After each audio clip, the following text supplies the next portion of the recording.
گیلے والے کا ایک عبرتناک واقعہ ہے کہ وہاں ایک بوڑھے اور عمر رسیدہ کے 2 یا 3 بیٹے تھے۔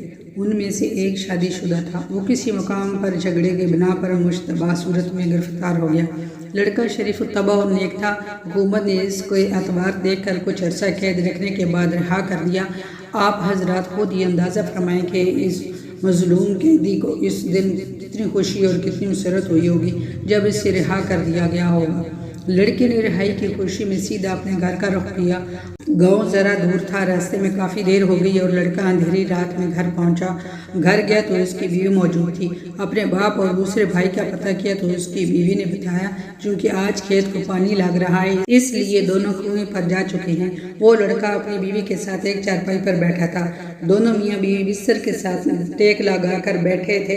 کافی عرصہ رات گزر جانے کے باعث بیٹھے دونوں کو نیند آ گئی۔ اسی سنا پر کنویں سے دوسرا بھائی بھی گھر آ پہنچا۔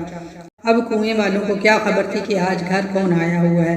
اس نے جب اندر جھانک کر دیکھا کہ اس کے بھائی کی بیوی کے ساتھ کوئی آدمی بیٹھا ہے، بس کیا کہنا، وہ غیرت کے مارے وہیں سے واپس ہو لیا اور سیدھا اپنے باپ کے پاس پہنچا اور کہا، ذرا گھر چل کے عورت کا حال دیکھ جو تیرے لڑکے کے پاک دامن اور عفت معاف بیوی ہے، وہ اس وقت کسی مرد کے ساتھ ایک چارپائی پر سو رہی ہے۔ اب بوڑھا باپ اور اس کا نوجوان لڑکا دونوں غیرت و غصے سے بےتاب ہو کر پھاوڑے بیلچے سنبھالے گھر آئے۔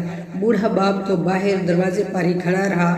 لڑکا اندر گیا اور اس نے جاتے ہی تیز پھاوڑے سے دونوں کو قتل کر دیا۔ لڑکا اپنا پھاوڑا ڈال کر جب باہر اپنے باپ کو اطلاع دینے کے لیے آیا تو باپ نے اندھیرے میں یہ خیال کر کے یہ وہی مرد ہے جو میرے لڑکے کی بیوی کے ساتھ لیٹ رہا تھا، اس نے اس کے سر پر اتنے زور سے پھاوڑا مارا کہ وہیں ٹکڑے کر دیے۔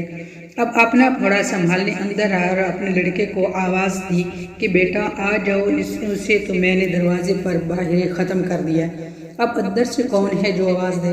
بوڑھے کے دل میں خیال آیا کہ روشنی لے کر ذرا دیکھوں تو صحیح کہ یہ کون تھا۔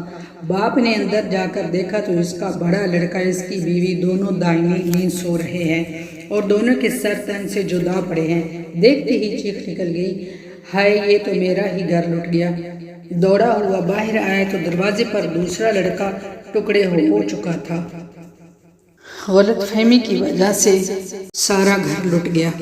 انا للہ و انا الیہ راجعون۔